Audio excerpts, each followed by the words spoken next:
inona no tadiavintsika? Namana ve?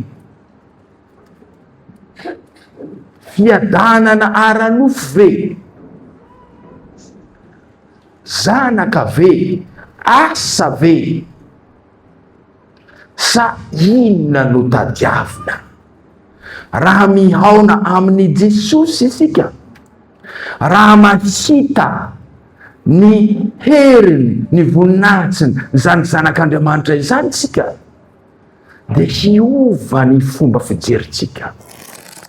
Ny tenin'Andriamanitra anjarantsika dia araka an'izay voasoratra amin'ny filazantsarany Jaona, toko voalohany, ny andininy 5:30 ka hatramin'ny faharaiky 5:30. L'évangile selon Jean, chapitre 1, verset 35 à 51. Rehefa hita dia zao mivaky ny teny amin'ny anaran'i Jesosy. No ny ampitson'iny indray dia nijanona Jaona sy ny mpianany roa lahy, ary nijerany Jesosy nitsangatsangana izy ka nanao hoe, indro ny Zanak'ondrin'Andriamanitra. Ary ro mpianatra roa lahy ireo rehefa nandre azy ny teny dia nanaraka ny Jesosy. Ary Jesosy nitodika ka nahita azy nanaraka dia nanao taminy hoe, inona no tadiavinareo? Ary hoy izy roa lahy taminy, Raby, zay atao hoe raha adika mpampianatso, aiza hianao no mitoetra? Hoy izy taminy, avia fa ho hitanareo. Koa dia nandeha izy ka nahita zay nitoerany ary nitoetra teo tamin'izany andro zany. Ary efa tokony ho ora 10 tamin'izay. Rahalahin'i Simona Petera no anankiray tamin'izy roa lahy, zay nandre ny tenin'i Jaona ka nanaraka ny Jesosy. Izy no nahitany Simona rahalahiny aloha, dia hoy izy taminy, efa nahitany Mesia zahay, zay raha adika hoe Kristy. Dia nitondra azy ho any amin'ny Jesosy izy. Ary no nijery azy Jesosy dia hoy izy, ianao no Simona zanak'i Jaona, ianao natao hoe Kefasy, zay atao hoe raha adika Petera. No ny ampitso dia te-hiala ho any Galilia Jesosy. Ary nahitany Filipo izy ka nanao taminy hoe Manaraha Ahy. Ary Filipo dia avy any Betsaida, tanànan'i Andrea sy Petera. Filipo kosa nahitany Natanaela ka nanao taminy hoe, efa hitanay ilay nosoratan'i Mosesy tao amin'ny lalàna sy nosoratan'ny mpaminany, Ary Jesosy zanak'iny Josefa a Nazareta. Ary hoy Natanaela taminy, moamba misy zava-tsoa va avy any Nazareta? Dia hoy Filipo taminy, andeha izaho. Jesosy nahitany Natanaela avy manantona azy dia nilaza azy hoe, indro ny tena Israelita tsy misy fitaka. Hoy Natanaela taminy, ahoana no ahafantaranao ahy? Dia namaly Jesosy ka nanao taminy hoe, fony tsy mbola niantso anao Filipo, dia hitako teo ambanin'ny aviavy ianao. Dia namaly Natanaela ka nanao hoe, Raby o, ianao no Zanak'Andriamanitra, ianao no Mpanjakan'ny Isiraely. Jesosy namalika anao taminy, moa ny nilazako taminao, fa hitako teo ambanin'ny aviavy fa ianao no inoanao. Hahita zavatra lehibe noho izany ianao. Dia hoy izy taminy, lazaiko aminareo marina dia marina tokoa, ho hitanareo ny lanitra misokatra sy ny anjelin'Andriamanitra miakatra sy midina avy any ambonin'ny Zanak'olona. Ry Ray masina ho manamasinanay amin'ny fahamarinana, ny teninao ny fahamarinana. Amen. Ry fiangonana malala ho aminareo ny fahasoavana sy ny fiadanana avy amin'Andriamanitra raitsika sy Jesosy e Kristy Tompo.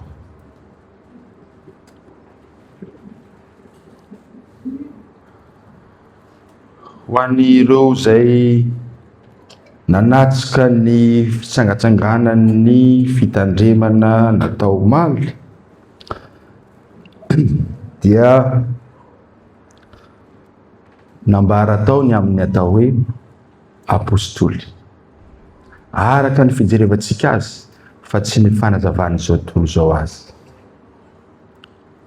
Raha mijery ny hoe apôstôly tsika dia tondrotsika ho apôstôly ny ao an-tsaina avy hatrany amin'izany dia ireo 12 lahy zay nahitan'i Jesosy, niara tamin'ny vanim-potoanan'i Jesosy, nandray fampianarana vatana amin'i Jesosy, niara-dalana taminy, nantsoiny, nirahiny, io no ataontsika hoe apôstôly.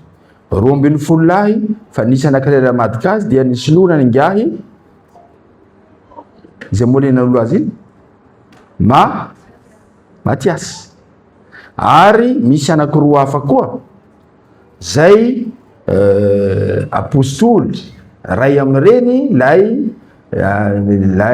lehilahy nahery fona nendrika ny fivavahana kaniva fo rehefa nahitany Jesosy tamin'ny lalana makany Damaskosy. Izy moa zay Saoly, Paoly, izy aby zany. Ary manambara ny tenany izy ho kely noho ny apôstôly rehetra satria efa nanenjika. Ary nanambara koa izy fa tsy mba nilay fampianarana avy amin'ny olona fa avy amin'Andriamanitra. Io no mahatonga antsika anazy hoe apôstôly. Dia ireo apôstôly zany dia hoe mpiara-dalana amin'ny Jesosy, nandray fampianarana amin'ny Jesosy, nantsoiny, nirahy. Ao koa nataontsika hoe ireo mpanompon'ny teny. Ireo mpanompon'ny teny dia io le ambarany filazantsara ny lioka. Ny lioka toko voalohany, andiny voalohany katsa amin'ny fahaefatra zany 1:4 dia ndreo namantatra tsara ny zavatsarehetra, namotipotra ny zavatsarehetra tamin'ireo vavolombelona nanatsy maso, ny apôstôly zany niara-dalana tamin'i Jesosy, ny fampianarana avy amin'ny Jesosy sy ny mpiara-monina amin'ny Jesosy, ka nanambara ny fanambarana ny amin'ny zava-miafina zany dia ny amin'ny filazantsarika dia hoe Jesosy e Kristy no Zanak'Andriamanitra. Ao koa reo ataontsika hoe ray ny fiangonana. Reo ray ny fiangonana na hoe ray apôstôlika dia ireo docteur en théologie na ireo nanao fampianarana zay nangalana nireo fanekempinoantsika reo, nanitarika tamin'ny nahazahoana ireo fanekempinoanareo koa, nananohitra ny fampianaran-diso tamin'izany, ka ataontsika hoe ray ny fiangonana satria niorina tamin'ny fampianaran'ny apôstôly ary niorina amin'ny tenin'Andriamanitra. Any amin'ny 1er siècle ka hatrany amin'ny 8e siècle eo, reo no ambara sy ny ao an-tsaina avy hatrany amin'ireo ataontsika hoe ray fiangonana. Ary misy ny avy any antsinanana l'Orient, Moyen-Orient, ary misy ny avy aty amin'ny Occident zay nanana fomba fanorany. Ao ny fanorany avy aty amin'ny Occident moa dia mazana ny eo mpanoratra amin'ny teny latina ny mahazatsy zareo sy mahazatsy tamin'izany fotoana zany, ary ny avy any antsinanana dia nanoratra tamin'ny teny greka izy ireo. Ny fampianarana na ny soratra na ny avy amin'ny apôstôly na amin'ny mpanompo-teny na amin'ny ray fiteny dia miorina amin'ny soratra masina, ary avy eo amin'ny soratra masina no nangalana ny fampianarany, ka taovy amin'ny alalan'ny soratra masina ihany koa sy no hanoherana ny fampianaran-diso zay nisy tamin'ireny courant, tamin'ireny fotoana ireny. Io no fanekempinoantsika. Ny fanekempinoana zay iombonantsika amin'ny fiangonana kristiana na hoe tsika hoe ireo fiangonana kristiana traditionnel zay manaiky an'ireo fanekempinoana ekumenika zay telo lehibe, reo nataontsika hoe fiangonana kristiana moa. Dia zay miombo amin'io ny iarahantsika zany. Ary reto na ny apôstôly na ny mpanompon'ny teny na reo ray ny fiangonana dia tsy nanambara tena na amin'ny fieveran'ny tenany, fa nanambara ny sitrapon'Andriamanitra, nanambara ny tenin'Andriamanitra araka ny hafatra zay nampilazaina sy nampitrondrana azy ireo, tsy nampiany, tsy nangalany, tsy nasiany sira, fa zao no voalaza dia ampitaina. Io koa no iantsoana ny kristianina rehetra. Io koa no iantsoana sy no iantsonanao, dia ny hanambara mazava ny tenin'Andriamanitra, tsy araka ny sitrapoko na araka ny fieverako, fa araka ny fampianarana zay nomenantsika mba hiorina amin'izany. Hitatsika raha mijery tsika ny any amin'ny thème ny FBL am'izao moa de ny ao am'le Jaona toko faharoapolo varambin'ny folo by de hoe fa nahita ny tompo izahay ary io Maria io rehefa nanambara hoe nahita ny tompo izy dia tsy nanao an'ilay filazana hoe mpampianatra, nahita ny mpampianatra fa nahita ny tompo na hoe nahita ny Mesia na hoe nahita ny Kristy, manambara zany ny fanekenany Mahandriamanitra an'i Jesosy, manambara izany amin'ny mahambony an'i Jesosy, zany hoe niova nale fiantsoany ara de manaiky, ary ny fanambarana zay ataony de tsy avy aminy fa nanirahany Jesosy satria ambarao amin'ny mpianatra, ambarao amin'ny apôstoly. Io koa zany no mahafatra ho azy ho anao, azosika raisina am'izao tenin'Andriamanitra zay anjarantsika androany zao, de ny ato amin'ny filaza ny Jaona toko voalohany. Satria eto amin'ity texte zay anjarantsika eto ty vao miteny Jesosy, eto amin'ity texte ty vao manambara izy, ary hita fa nitsahatsa avy eo reo mpanaradalana ny Jaona zany, Jaona mpanao batisa dia niala ny mpianany ka nanaraka ny Jesosy rehefa nambara nyty Jaona ity, rehefa nambara hoe indro lay Zanak'ondrin'Andriamanitra, manaisitra ny fotany zao tontolo zao, fanambarana mihezinezina izany, fanekepoloana marina tsy azo ozongozoana izany, finoana mafy izany, ka mahatonga any fiantsoana ny reto apôstoly, fiantsoana ny reto mpianatra reto. Rehefa nandre dia nandeha nanaraka an Jesosy, ary mahagaga dia nametraka ny fanontaniana zay apetraka ho an'izao tontolo zao koa no napetraky ny Jesosy taminy.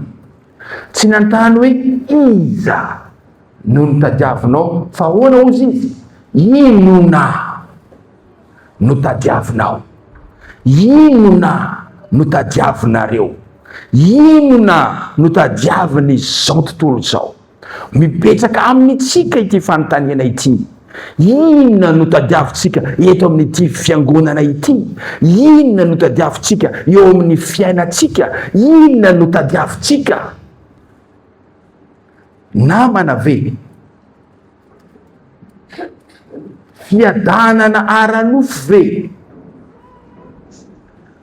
zanaka ve, asa ve, sa inona no tadiavina. Raha mihaona amin'ny Jesosy isika, raha mahita ny heriny, ny voninahitsiny zany Zanak'Andriamanitra izany tsika, de hiova ny fomba fijeritsika, ahafantatra an'izany famindrampo n'Andriamanitra izany. Hitatsika eo amin'ny fiainatsika dia maro ny mety zavatra iainatsika eny amin'ny fiainatsika, maro ny zavatra hitatsika teo amin'ny fiainana andavanandro iainatsika, fa mazana rehefa mahazo ny famindrampon'Andriamanitra isika de mihevitra hoe noho ny fahaizana sy ny fahalalana na ny tanjaka sy ny heritsika no nahavitantsika an'izany. Fa raha mitsahatra isika, mijanona isika mandinika ny zava-mahagaga ataon'Andriamanitra amintsika, de hitatsika ny heriny sy ny voninahiny ary ny heriny zay nanampiainatsika tao amin'ny fiainatsika izany. Mba tsy hanaovantsika sahala amin'ireo olona manao tsy mahalala ahy anga rehefa tafita amin'ny zavatra zay niainany izy, fa tsy nahatsapa hoe ny famindrampon'Andriamanitra ne no mbola ahafahantsika mitsangana tsy miriaria, na dia ny vatatsika io ara tsy hananatsika fahefana akory, na ny vatatsika tsy hananatsika fahefana. Raha mitoriteny ny pastora na miresaka aminao ny olona akaikinao ka tsy te henanao, mba teneny moa hoe baikoko ny sofiko satria ahy tsy haino, tsy haitsika akory ary ny baiky ny sofotsika tsy haino, fa mandre mba andramo ny oronao bloqué tsy hiaina, tsy vitanao zany. Sa misy mahavita an'izany? Asa raha misy mahavita an'izany, akoatrany misisika ny anaty rano nga hisepotsy hitsipatsipaka hitady rivotra. Zany hoe na ny vatanao ara dia maneho ny voninahitr'Andriamanitra, na dia ny vatanao ara zao vatantsika zao dia hita fa hoe tsy tompony tenatsika akory isika, tsy ananatsika fahefana akory zany. Ary indrindra rehefa mifoka ny rivotra isika dia hita hoe be fitiavana zao Andriamanitra izao. Raha hanaovany blague kely fotsiny tsika bloqué ny rivotra io angamba dia asa nandroan'izao tontolo zao. Zany dia manambara hoe an'Andriamanitra ny tany sy ny lanitra ary zay rehetra eo aminy. Fahadalana ny fiheverana hoe mahavita tena isika, fahadalana ny fiheverana hoe tsy misy zany Andriamanitra izany. Mbola famindram-pony no ahafahantsika miriaria. Jerevo zao texte milaza nireo fanarahan'ny mpianatra, tsy fiantsony mpianatra Ary Jesosy zao, ary ametrahany mission amin'ny koa ny hitory ny filazantsara amin'ny olombelona rehetra, ary anambarany Jesosy tenany fa izy dia ilay hitany Jakoba tamin'ny nofo teo amin'ny araka ny Genesis 19 iny le hoe mampitohy ny lanitra sy ny tany, nisy tohatra nampitohy ny lanitra sy ny tany, ary ny anjelin'i Jehova nidina rehefa nitoloko tamin'Andriamanitra i Jakoba, nangataka fitahiana rehefa hiona amin'ny rahalahin'i noho ny fitaka izay nisy tamin'ny fangalarana ny fizokiana.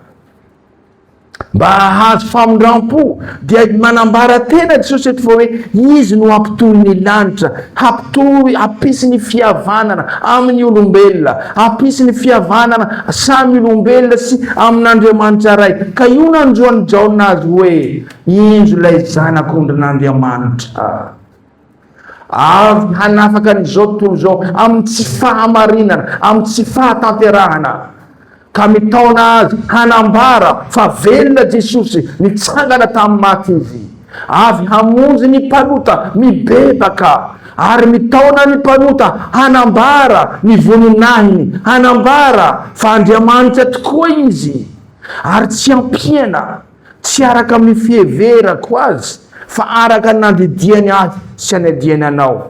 Jerevo ny toriteny lavabe nataony Jesosy tena tendrombohitra, efa renareo fa za kosa manambara aminareo. Zany hoe averiny Jesosy amin'ny lony, amin'ny fiheverany sy nampianarany azy, fa tsy amin'ny fiainantsika azy.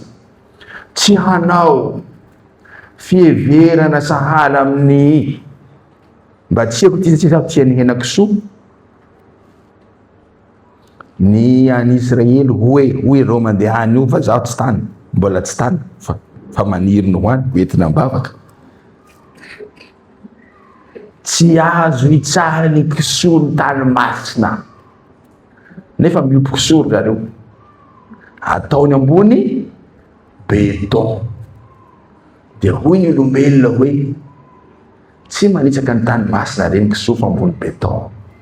Interpretation tsika mpiantsara velatsi manodikodina ny tenin'Andriamanitra amin'izay tiavanao azy. Rehefa te hihinana zany ny vava dia hoe Jehova mampanadio azy. Rehefa tsy te hihinana dia hoe hararany tenin'Andriamanitra. Koa isika izay mandray an'izao tenin'Andriamanitra izao, i Jesosy Kristy ilay voahomby teo amin'ny hazo fijaliana, ilay Zanak'Andriamanitra velo, avy hitady antsika mpanota ka manontany antsika hoe inona no tadiavinao. Raha hitady an'izany Jesosy zany tsika dia Andriamanitra marina tokoa izy, te hampihavana antsika amin'Andriamanitra izy, ary te hampihavana antsika samy olombelona izy, dia maniraka mission amintsika koa mba ho vavolombelona marina an'izany filazantsara izany, tsy araka ny fiheveranao, tsy araka ny fisaitsainako, tsy araka ny hambopoko, fa noho ny fitiavan'Andriamanitra. ka ireo zay nahita ny tompo dia tsy maintsy misy fitsibadihana ny ao amin'ny fiainany ao, misy fiovanany ao amin'ny fiainany satria ino? Olom-baovao izy, olom-baovao. Ary ny olom-baovao ao amin'ny Kristy, ny olona nateraka indray tamin'ny alalan'izany batisa zany, dia tsy miaina intsony ny fijery taloha, ny masony fahalovana taloha, fa mijery ny avy amin'ny mason'Andriamanitra, mijery amin'ny masony Zanak'Andriamanitra velona, dia ny fitiavany izany. Koa satria tiany isika ary tiany taloha, dia tia azy koa isika. Raha tia azy isika dia tsy maintsy hanao ny sitrakany, hanaraka ny didiny, hiainany zany teny ny fiainana baovao zany amin'ny androm-piainantsika rehetra, ka tsy hisalasala, tsy hisalasala, fa hino an'izany Jesosy zany. Tiako le tenin'ny Paoly any amin'ny epistelin'ny Korintiana, na ny Paoly manontolo dia io no namarana antsika azy hoe minia tsy mahafatsy na inona na inona afa-tsy Jesosy e Kristy zay voahomby teo amin'ny hazo fijaliana.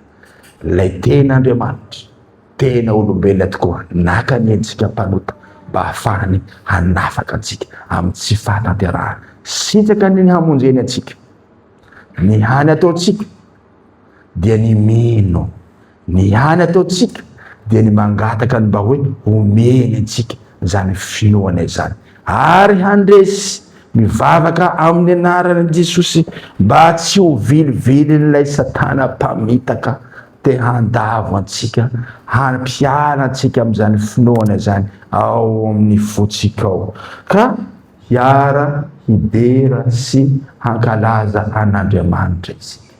Ka hanao hoe voninahitra ny ho an'Andriamanitra ray sy zanaka ary fanahy masina zay asa amin'ny taloha indrindra ka ho mandrakizay.